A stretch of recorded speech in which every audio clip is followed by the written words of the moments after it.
Yes, it's kind of funny really when you get on a platform with two guys who can't half hear and one guy who can't half talk anymore.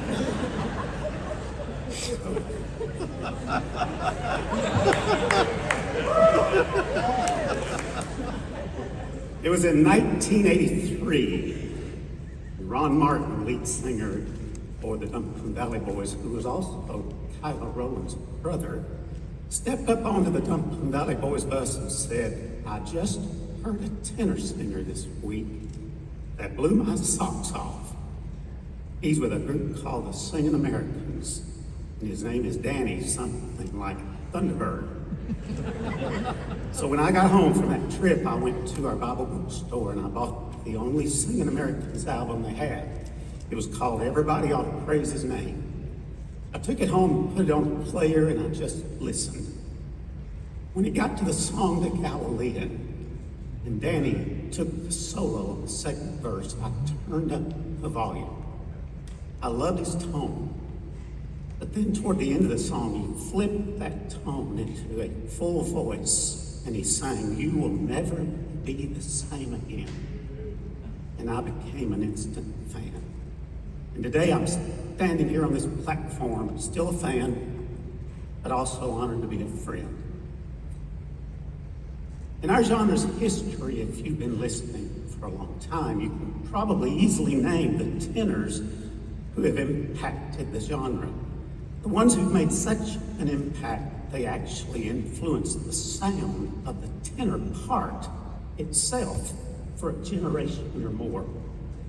Denver Crumpler, Rosie Roselle come to mind, along with a few others like Bobby Clark and Archie Watkins and Kirk Talley and Brian Free.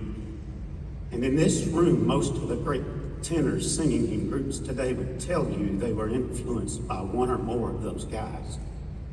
But you can't make a list without this name being on it, Danny Funderburk. Danny's recognizable voice influenced an entire generation of gospel music's best tenors, beginning in the 80s and continuing till now.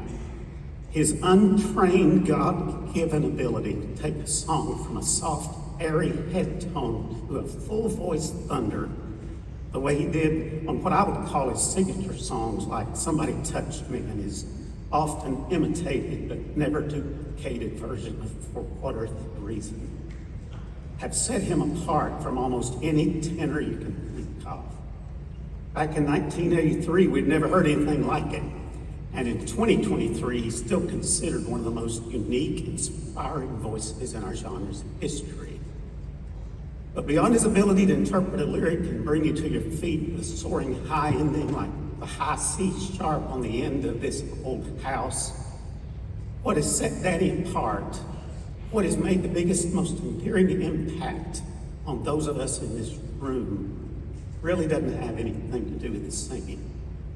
It has everything to do with his heart and his love for people. During our time together with the cathedrals, I always noticed how people were attracted to him. They always wanted to talk to him before and after the concerts. I don't think it was because of his singing. Of course, there was a lot of that. But what really attracted people was his obvious love for them and his willingness to listen. He's always been one of the last to leave the building after a concert because he wants to stay until he's talked to the very last person who had something to say. So I could stand here all afternoon and talk about his songs and talk about all the stuff he's known for, but my guess is we go around the room and ask the question, what do you like about Danny Funderburk? The most consistent answer wouldn't be, man, he nailed that C sharp on This Old House. Instead, I think the answer you would hear is, he's such a nice guy, you can tell he loves people. So to all the younger tenors in the room today, and those who might hear this recording down the road, if you want to have an impact that outlasts your youthful ability, if you want to leave an impression that makes a difference, Don't let your high notes concern you nearly as much as your concern for the people you get to sing to.